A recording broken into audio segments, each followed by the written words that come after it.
Hi, this is Jasmine from IERCD. Today I'll be interviewing Taylor Hollmon. Taylor, please share a little bit about yourself. I'm currently serving with the California Climate Action Corps in expanding tree canopy and empowering residents in the fight against climate change.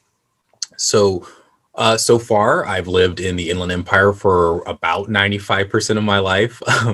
To be honest, my interests developed all by proxy. Just living in Southern California, we are really spoiled with the dynamic ecosystems that the region has to offer.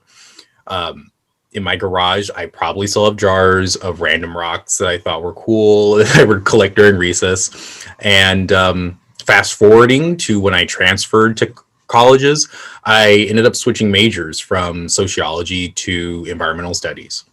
And that's where I began to learn the why behind all of those dynamic systems. And that really changed how I view our interactions with the environment. And over time, that encouraged me to dig my heels in and get to work just to show everyone just how much we have at stake. If you were to give students 3 tips to keep soil healthy, what would they be? First and foremost, do not be afraid about getting dirty. Getting your hands dirty is beneficial to both you and the soil. Second, keep trash in the can. Littering your soil with trash is almost like eating junk food every day, all day and every day. It's easy to do, but it has a terrible effect on your body. And lastly, if possible, get your parents involved. Ask your parents if they can help you build a composting bin. I believe the RCD has done some workshops in the past on this, because adding compost to your soil is an excellent way to make it happier and healthier. If you were to give adults and gardeners tips to keep soil healthy, what would they be? First, reduce unnecessary digging. Like unless you're putting a plant in the ground, make sure your soil is as undisturbed as possible. In addition to that, make sure that you have at least an inch of mulch or a cover plant, which I think is much more beautiful, like wildflowers or gourds, so that your soil retains that moisture until the next time that you return to it. And finally, if you can, have as many plants as you can, like just have as many as possible. Biodiversity is important to soil health. It means that variety or mixture of biology, i.e. life, living creatures, and the more plants that you have in the soil, the more habitat or home there is for the critters that live under and on it. What is the relationship between soil and plants? Soil will always be the primary home of plants, whether in a pot or in the ground. And healthy soil means healthy plants, right? So you wouldn't eat tomatoes knowing that someone dumped their cigarette butts out in the planter before, right? Planting plants, it requires a healthy soil that contains microbes, worms, and even on a larger scale, like mammals, like moles and everything, just to keep that topsoil in check, keep things moving around. Biodiversity is a very important concept that everyone should be aware of and hope to increase annually. We're facing a decline in biodiversity across the world, and California has so much to lose due to increase in droughts, fires, and urban sprawl.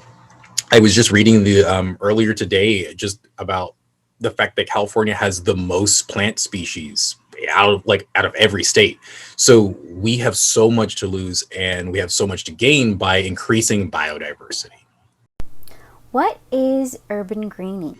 Right. So I was just talking about urban sprawl coming in. That's when we're building homes, we're building warehouses. And I understand we need infrastructure. I'm not saying that we can't live without those things. I'm just saying that our sprawl has an impact. And so urban greening means turning that concreted, gray urban sprawl into refreshing green oases. And while landscaping has always been a part of the urban planning, there needs to be a shift in how and where we green our cities. Urban greening can be as simple as having pollinator friendly plants on your porch or even installing a drought wise yard. What is a heat island? the less greening that we have, the hotter our cities tend to be. And so heat islands are a phenomenon caused by poor heat reflection of that gray urban sprawl, thinking about warehouses or uncovered sidewalks. And they're typically seen in like city centers with lots of skyscrapers or in lower income neighborhoods that lack tree canopy. By encouraging the urban greening initiatives like the one I'm currently serving with and partnering with the RCD, we can reduce that heat island effect across the state. How can soil and plants work together to help offset climate change? Climate change obviously has been linked to human related and greenhouse gas producing activities like private commuting and large scale agriculture. And as plants grow, as some of you remember from biology, as plants grow, they begin to remove carbon dioxide from the atmosphere. And they, in turn, store that carbon within themselves, their roots, and also in the soil. This process of carbon sequestration is an essential weapon against climate change and has the potential to actively reverse those effects as well. What jobs can students pursue if they're interested in soil and geology? Don't stop being interested in rocks. That is like, please, we need more people like that. And the sky is the limit, in my opinion. You could, I would say, directing them towards like federal and state agencies like the Park Services or the U.S. Geological Survey. If you like mapping, or just being in the field, showing how the Earth moves and changes over time. They can even join agencies like resource or soil conservation districts across the country. These entities need all the help they can get. Plus, you get access to awesome landscapes that are typically preserved away from human activity. Do you have any fond memories that started your interest in soil and geology? I had gone on a hike, and I was younger, and it was just like a class field trip, and we went on a little hike, and I had looked down and I had found this rock that looks like a heart. And I remember picking it up and bringing it back home to my mom. And she, of course, I think moms will just love anything. But I think just seeing the look on her face really just like made that connection that the earth and, that love that we have for the people around us is entwined. And we need to make sure that we preserve the earth so we can preserve the ones that we love. It was great to chat with you, Taylor. Thank you for watching, everyone. We hope that you enjoyed the interview. Until next time, guys.